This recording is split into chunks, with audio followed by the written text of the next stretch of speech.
Good evening and welcome.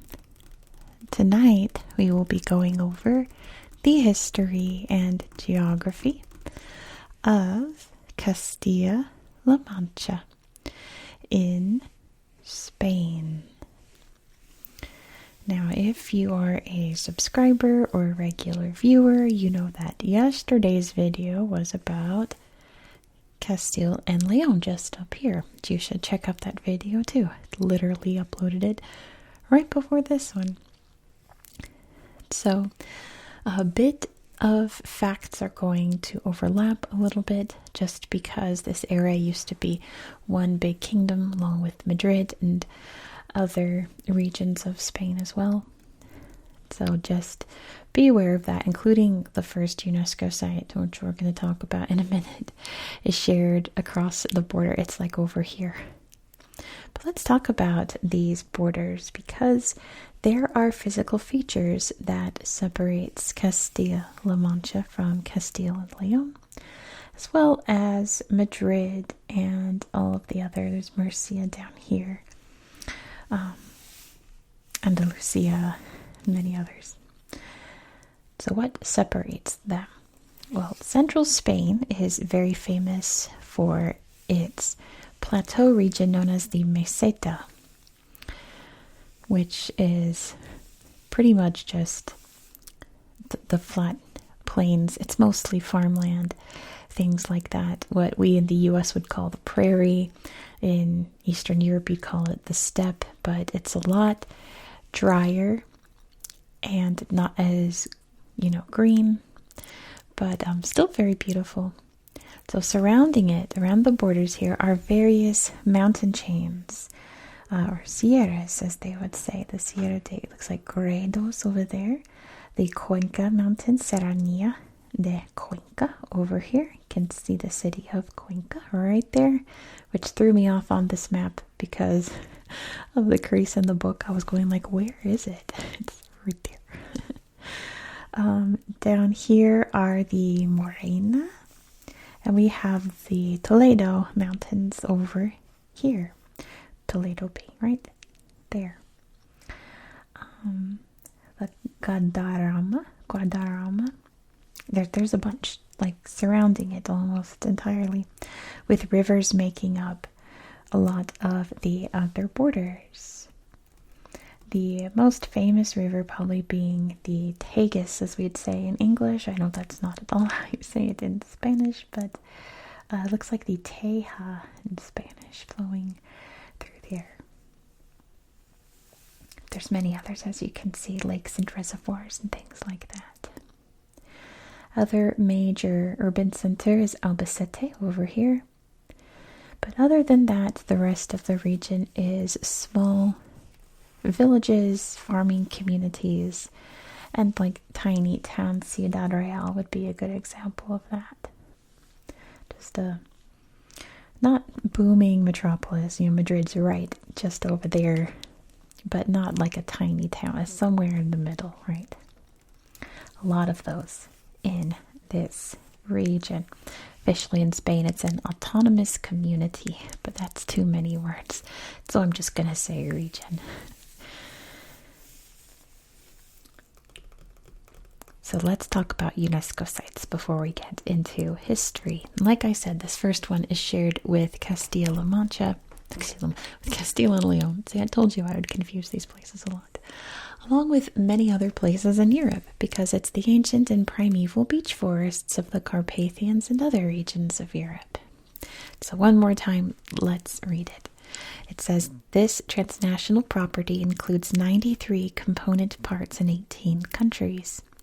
Since the end of the last ice age, European beech spread from a few isolated refuge areas in the Alps, Carpathians, I still didn't learn how to pronounce this, Dinarides, Mediterranean, and Pyrenees over a short period of a few thousand years, in a process that is still ongoing. The successful expansion across a whole continent is related to the tree's adaptability and tolerance of different climatic, geographical, and physical conditions. And we don't need to bother looking at the photos, I think, because I'm pretty sure none of them will be in the area that we're talking about. I guess we'll just do this one next, even though it's going to seg us right into history. Just keep this in mind. The rock art of the Mediterranean basin and the Iberian Peninsula. The late prehistoric rock art sites of the Mediterranean seaboard of the Iberian Peninsula form an exceptionally large group. It's like over 100 sites in Castilla-La alone, like around 100 or so. It's wild. That's a lot. Here, the way of life during a critical phase of human development is vividly and graphically depicted in paintings whose style and subject matter are unique. Now let's see if it's gonna. Oh, there's only one photo. Goodness. You can kind of see there's a little man, stick figure man, and a big deer. Now I found a lot of the caves where this art is found, but there are no pictures on Google Earth there because the caves are all sealed up. All the pictures are like people taking selfies just outside the caves. So sadly, we won't get to look at any rock art. Unless I just come across a random one while we're on Google Earth. Who knows? Next is the Heritage of Mercury, Almaden, and I think it's Idrija, because it's in Slovenia. So we're obviously not talking about that one tonight. We're talking about Almaden. So we'll just read those bits. It says the property includes the mining sites of Almaden in Spain, where mercury or quicksilver has been extracted since antiquity. The Spanish property includes buildings relating to its mining history, including Retamar Castle, religious buildings, and traditional dwellings. The sites bear testimony to the intercontinental trade in mercury, which generated important exchanges between Europe and America over the centuries. Together, they represent the two largest mercury mines in the world, operational until recent times. Now let's see, there's quite a few photos here of the site in Spain. The kiln is right here. Machinery building, the San Aquilino shaft, it says. A big gate. This looks like part of a museum, how they've got this all set up, but I'm not sure what that's supposed to be. The furnaces, I guess they look like tennis balls, don't they? But I guess those are furnaces, I'm not sure. The town center. Buffer zone, it says. Interesting. The House of the Inquisitor. Important thing to have in your Quicksilver mine, along with the bullfighting ring. But like it said, it includes all of the downtown historic buildings. Then I think it's just the ones in Slovenia after that. So yeah, interesting. I've never thought about how mercury is mined. I've literally never thought about it before. Apparently it's very involved. I guess a lot of mining things are involved, aren't they? Then we have two towns of historic importance. The first being Toledo. And my Americans out there, I know there's a town in Ohio or a city in Ohio called Toledo. That's Toledo. This is Toledo. Okay. Successively, it's not Toledo, Ohio. Toledo, Spain. Successively a Roman municipium, the capital of the Visigothic kingdom, a fortress of the Emirate of Cordoba, an outpost of the Christian kingdoms fighting the Moors, and, in the 16th century, the temporary seat of supreme power under Charles V. Toledo is the repository of more than 2,000 years of history. Its masterpieces are the product of heterogeneous civilizations in an environment where the existence of three major religions, Judaism, Christianity, and Islam, were a major factor. Now, of course, we're going to look at a lot of these places on Google Earth later, with really great photos of Toledo there. So look forward to that in a bit. But yeah, I'm not a fan of how that description just said all of the facts that I'm about to tell you. My goodness, but you can see a lot of the beautiful churches, cathedrals, castles, the Alcazar there we'll take a look at. Beautiful bridges crossing it. Some are Roman made, some are Visigothic, medieval. We'll look at all of it on Google Earth, so don't you worry. And the last historic town is the walled town of Cuenca. Now I'm pretty sure that the city, like, don't get it confused, Ecuadorian viewers, because that's Cuenca. This is Cuenca. At least I'm pretty sure they say Cuenca. I'm doubting myself. But this is Cuenca for sure in Spain. Built by the Moors in a defensive position at the heart of the Caliphate of Cordoba, Cuenca is an unusually well-preserved medieval fortified city. Conquered by the Castilians in the 12th century, it became a royal town and bishopric endowed with important buildings, such as Spain's first Gothic cathedral and the famous Casas Colgadas, or hanging houses, suspended from sheer cliffs overlooking the Huecar River. Taking full advantage of its location, the city towers above the magnificent countryside. And what's great is that on Google Earth, this town is in 3D, so you'll really be able to see the hanging buildings. This is like the most famous one. I think this was a royal residence that's just dangling over these cliffs here. It's really neat. So we'll look at more photos of these beautiful houses in a minute after we talk about history.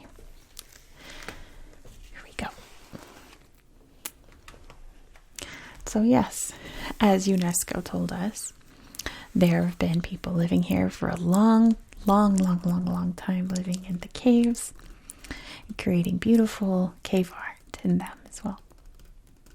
The first major civilization in this region would have been the Celts, the most important in history being the Carpetani, I believe. Because once the Romans eventually conquered this area, they named the province Carpetaria after those people that they conquered it from. Toledo was their very prominent center. They had a big circus there, which is not what a circus is today. That's where they'd have chariot racing and huge events. Lots of homes. It was a full-on city of the Roman Empire, which was very different from other settlements, because if it was official, then only citizens could live there, citizens of Rome.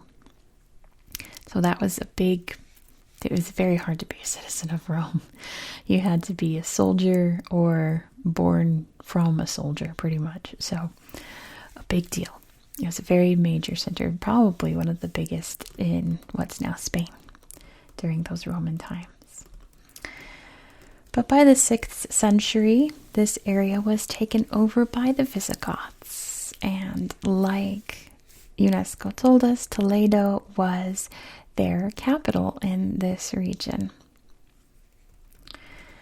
But not long after that, a couple hundred years later, in the year 711, the Moors invaded from northern Africa, coming up the Iberian Peninsula and conquering almost the entirety of it.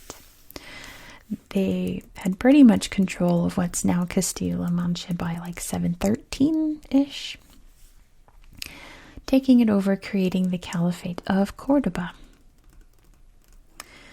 There was a rift, though, in the year 1018, infighting between the various people groups of the region, and they created the Taifa of Toledo, a separate entity from the Caliphate of Cordoba, of course with Toledo being their capital.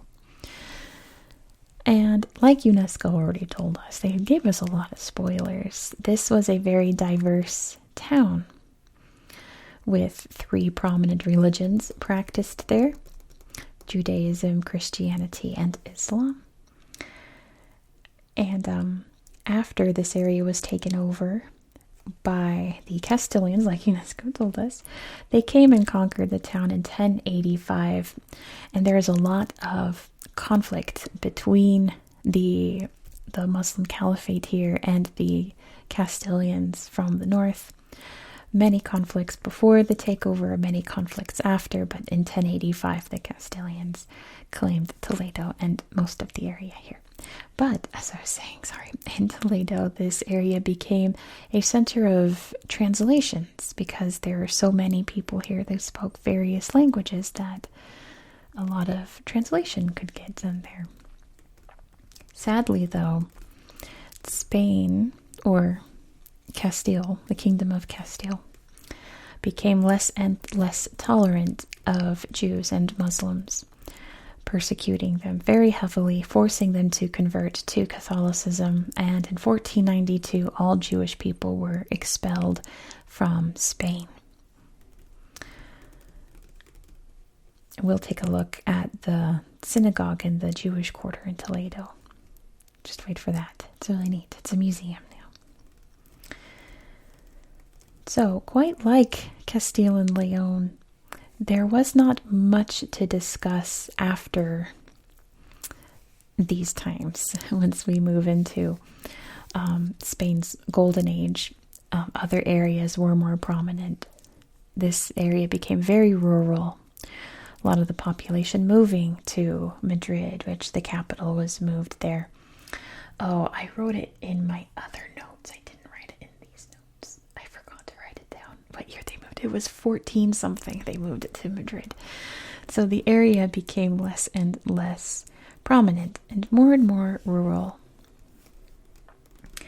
There was conflict here when Napoleon invaded in the early 1800s during the Carlist Wars / the War of Spanish Succession, when so many royal families had intermarried across Europe that it became hard who exactly controlled what and who should control what. Turned into a whole lot war here in Spain. But a very famous event occurred in Toledo in 1936, and that was during the very start of the Spanish Civil War. At the Alcazar, there were weapons, I believe, that Madrid wanted to fight Franco and the revolutionaries, and the people here refused to give it to them, and they holed themselves up in that castle. The Spanish forces surrounded it, sieging them. Franco had to come and liberate them. It was a couple months, I want to say, that the castle there was sieged. I think 2 months. I could be very wrong. I think I wrote that in my other notes as well. My goodness. But other than that, it's just a nice big rural area. Lots of things that we'll look at on Google Earth. But to me, I hear La Mancha, and I think immediately, what do you think it? Don Quixote. So Miguel de Cervantes was a famous Spanish author. His most famous work was Don Quixote, about a man who went into a psychosis of sorts and decided he would be a medieval knight and rode around the area, the man of La Mancha, trying to win over the heart of Dulcinea.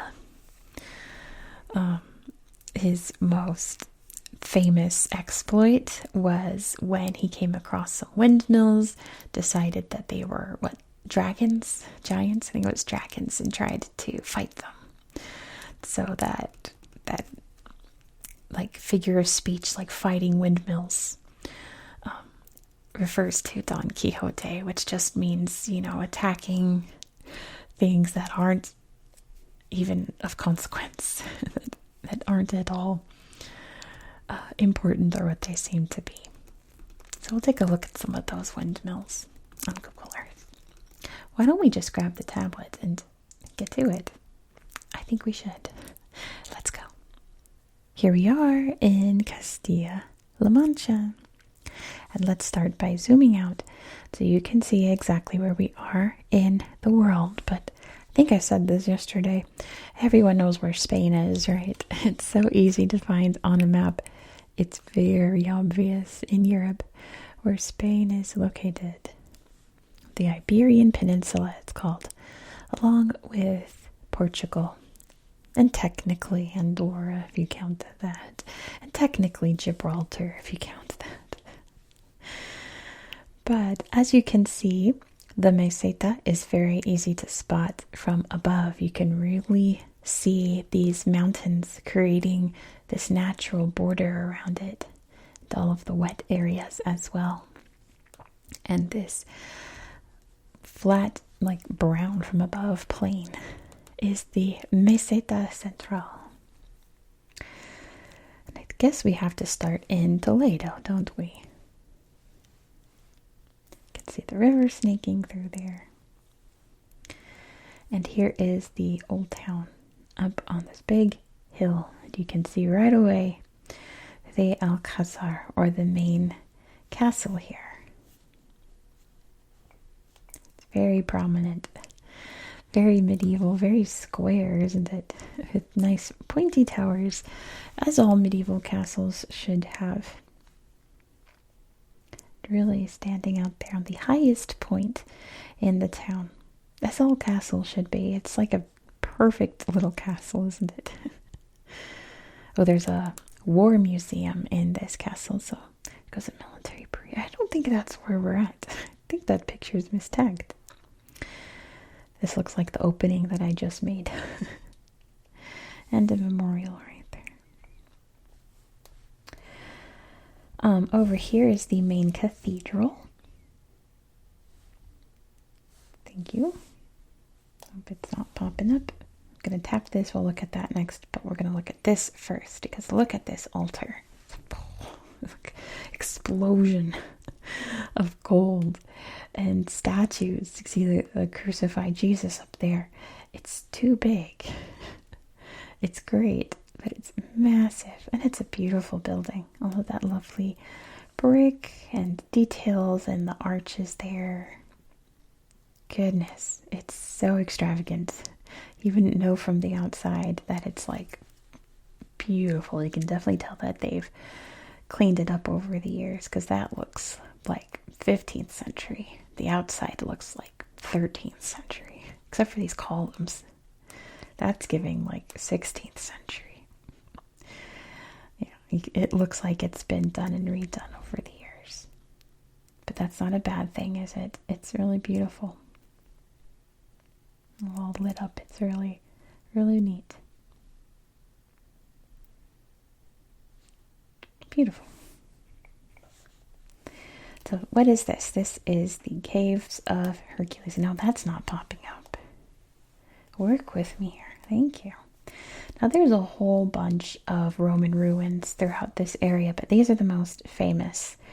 These underground, oh, that's a cool spiral staircase there. Taking you underground to this archaeological site, which I believe was also partially underground during Roman times, but nowadays is underground because people have built stuff on top of it. Here's all that's left of a mosaic. Ooh, some neat modern art there. That's pretty cool. Yeah, you go down into these caves. Pretty neat. I found Roman ruins like all over the place. So we'll see if we come across any. Surely we will. This is like the main plaza, the so-called Dover. All done up for Christmas. It looks like the 3D version here is also done up for Christmas. Look, see the Christmas tree. But yeah, isn't that a pretty like main square? All these windows. And even a Burger King. Goodness. Very pretty. Alright, I promised you the synagogue, which is over here. If I zoom out, you'll see this is the Jewish quarter. And here is their main synagogue, which today, like I said, is a museum. said the Jews lived in the Iberian Peninsula until 1492, so on and so forth. Lots of items from that time. And some clothes as well. Beautiful little windows there. Goodness. Looks like the Torah right there. The big cliffs leading down to the river. Beautiful details in the walls. Definitely oh, you can see the Hebrew up there as well, along with some Arabic. I was about to say, this is a good example of that Moorish design. Just very intricate little details in like walls. Definitely a relic of that time. Well, that looks like a graveyard. I'm not sure, but that's what it looks like. Yeah, the arches, very Moorish style. All of these. It's very pretty. Over here is a museum for El Greco, who, as the name implies, was Greek, but he came to Spain and made a big name for himself here in Toledo. El Greco's art always makes me think of darkness. Like here you can see a lot of his portraits are on black backgrounds, and lots of his like biblical scenes and other important scenes that he painted, everyone's kind of in shadow. So I always think of him as being a very dark, moody kind of person because his paintings always were so dark. Like just black background almost every time. Or like this priest here standing with his pope hats. Very dark, right? And here he painted the actual city. You can see the river down there and the cliffs and all of that. Pretty neat. Yes, very important painter here in Spain, El Greco. All the pretty buildings here as well. Or things inside the buildings, I mean to say. And the pretty building. Right, there you can see the Tagus River. This is a beautiful bridge. I think this was built by the Moors. It doesn't say. It was definitely like not Roman times. I'll show you the old Roman bridge. This was a medieval bridge. Still in use today.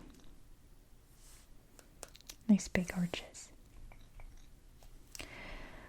The Roman bridge. Wait, I don't want to get lost. I have to remember where it is. If it's this way or that way. Uh-oh. Uh-oh. Maybe it's this way. I got lost on Google Earth here the other day. This one. Right? Goodness, let's click the parking garage. There we go. I believe so. I think this was it. It looks right. That this was the Roman bridge. A big gate leading into it. I think. I don't remember. Take my word for it. But yeah. It's the big gate leading into the old town here, the main city.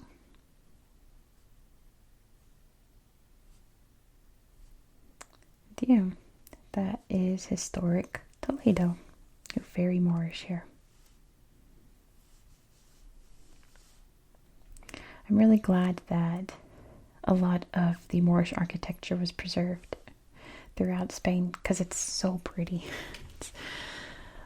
They could have, demolished it, which they did, turn all the mosques into churches and things like that, but they could have erased all that, and they didn't. I think they appreciated how beautiful it all was because it's absolutely stunning architecture. See, here's Roman ruins. Also, a big issue as I was going through here was a lot of places were tagged, like a lot of the caves I found, a lot of the ruins, and they didn't have any pictures with them. I'm going to need you Spanish viewers out there to come out here and take more photos. Add some stuff to these tagged places. Let's see. Yeah, a lot of the stuff in the central area would be like Roman ruin. Oh, I didn't show you the circus. That's important. I just lost Toledo. Dun, dun, dun, dun. There it is. The big Roman ruins. The middle of town here. Where'd they go? There's the bullfighting ring. I think this is it. Nope. Maybe this is it. Yeah. Of course it's not wanting to work. There we go. These are great ruins. What was once an area of chariot racing. Now, chariot racing in the Roman Empire was big. It definitely comparable to like what football would be in Spain today, or American football here in the US. It was the big sport, and people went all out for their teams. Like when championships were won, there'd be rioting. If tournaments were lost, there would be rioting. One of those where, people were, I guess, like attacked by people of rival teams. Athletes were basically heroes, or racers, I guess. I guess it's a sport, they're athletes. They were heroes, they'd get all the girls, things like that. It was huge in the Roman Empire. When people would get unruly, the emperor would take away their chariot races for like a decade or so to punish them for going crazy after wins, like big wins or big losses. They don't do that nowadays, do they? Imagine like the LA was like, no more Dodgers because you guys went too nuts after winning the World Series. They'd be like, what? That would never happen. What's all this? Ooh. Scary rooms, maybe wine cellars. It says silos. So I guess silos, like maybe a granary. That's pretty cool.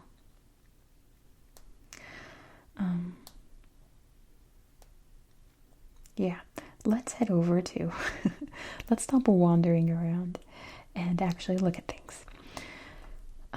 We're going to go to Cuenca because I'm going to show you the hanging houses. You can see the river coming through here.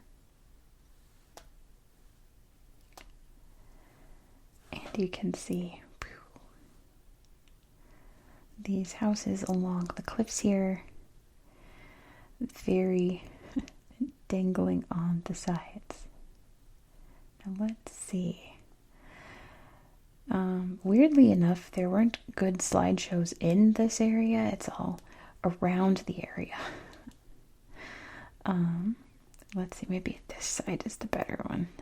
Oh yeah, here we go. There's the bridge that leads to it. Yeah, because see, here's the most famous one right here. It's pretty cool to see in 3D. You can really see like the drop there. But I think this bridge had some good pictures. Let's see. Yeah, the hanging houses just over this precipice.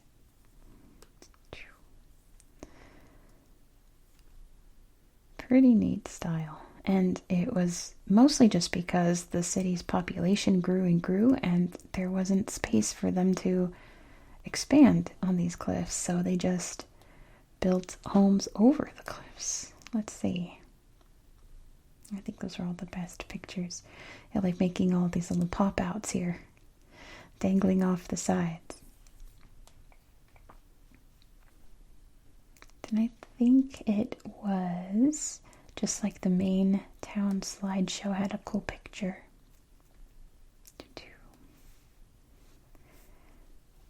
Let me see. Yeah, look at this is great. How these balconies are just over a sheer drop. Right there. Very cool. Very neat for its time, right? I want to show you, it was over here somewhere in the mountains.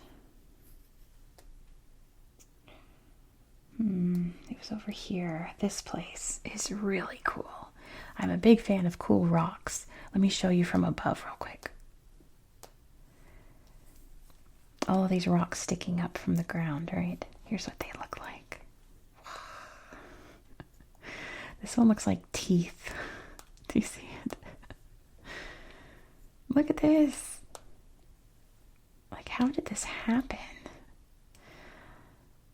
This would be the neatest hike in the whole world. This one has like a face. See the nose, and there's a jaw, and a big old, I guess, pompadour haircut. All these cool little caves. Look at this. Yeah, I would spend hours hiking around here. Look at this. It's so neat.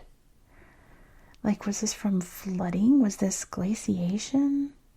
How did these rocks form? It must have been, because these look like water's been through here. These holes there. It must have been some kind of, I don't know. This was all underwater once upon a time, right? I don't know. All right, let's look at some forests. Or not. There we go. This place is beautiful.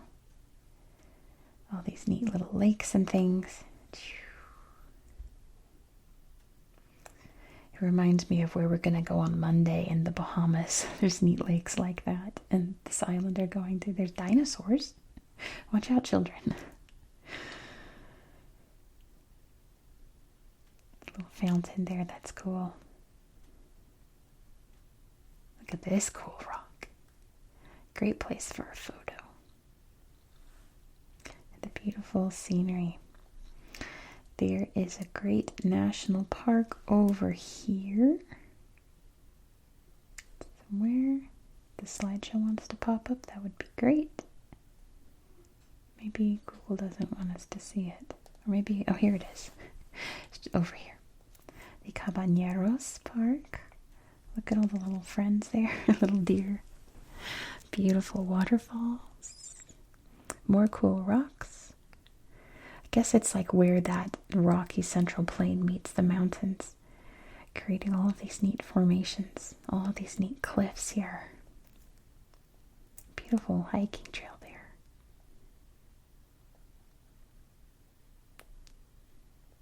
That's so pretty. I love the cliffs. Wow. Rivers coming through. Look at these. So there's a cross on top, which I guess implies this was maybe a chapel, maybe a place for hermits. Be a good place if you wanted to be alone up in the mountains. Let's look at, let me come down here.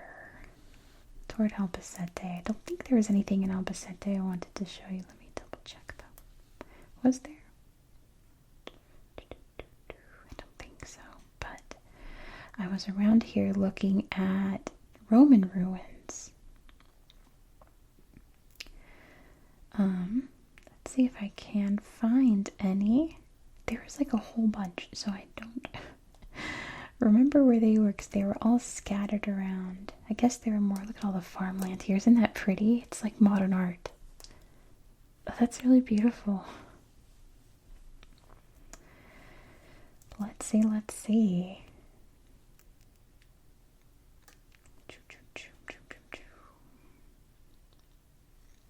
Probably not. I knew when I was going through and finding random ones, I was like, there's no way I'm going to be able to find these when I'm filming, right?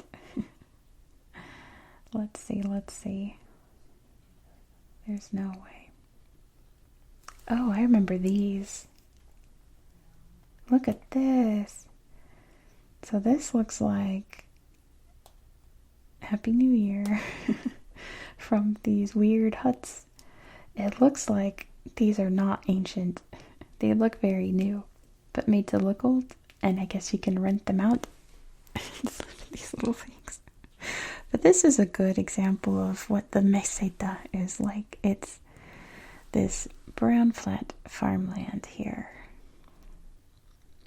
But yeah, you'll have to take my word that there's all kinds of various Roman ruins and caves and things around here. It's just a lot of them are hard to find or don't have any pictures associated with them. It's very unfortunate. I was hoping to find at least one. Here's a cave. Let's see. Oh, see? Yeah. A lot of the pictures are just outside. Oh, look at the little goats, a little chamois or something outside. Lots of caves where our ancestors once lived. Let's see what this is. I see archaeological. Oh, look at this. I also found ruins from the Moorish times. So it's, I wonder what times this is from then. It's so hard to tell when it's all dilapidated and overgrown. But it looks pretty ancient, doesn't it? Maybe it's even before the Romans. Maybe it's Celtic. That would be neat. But yeah, there's all kinds of ruins around here. There's a castillo.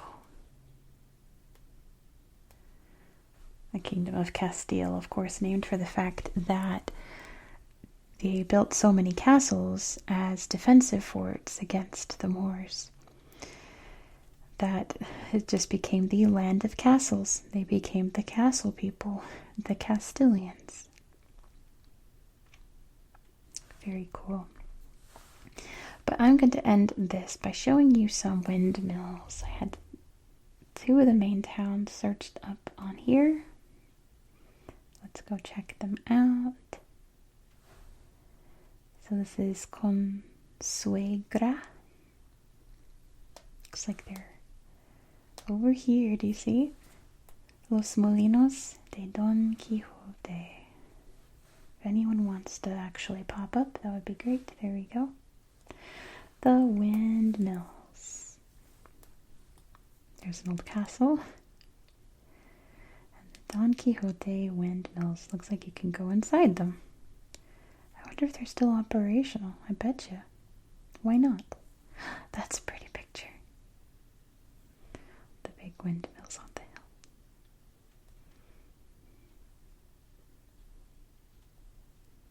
They're really pretty. Very distinct. Here you can pretend to be Don Quixote and Sancho Panza, is that his name? I forget. His squire.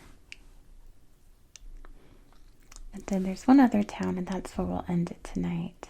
And look at those windmills. Over here. Molinos, you see them? There they are. So, let's end it here for tonight.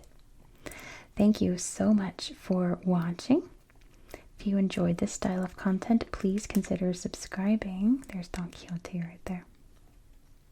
Actually, if you enjoyed all of this Spain, we are not done. We have one more region of Spain to talk about that we'll get to next week. And let me show you after we're done looking at the windmills here. They got a restaurant there. Pretty roof there, the windmill. We are going to have a brief stopover in the Caribbean, and then we're going to go to Catalonia, where we're going to see one of the most famous sites in all of Spain.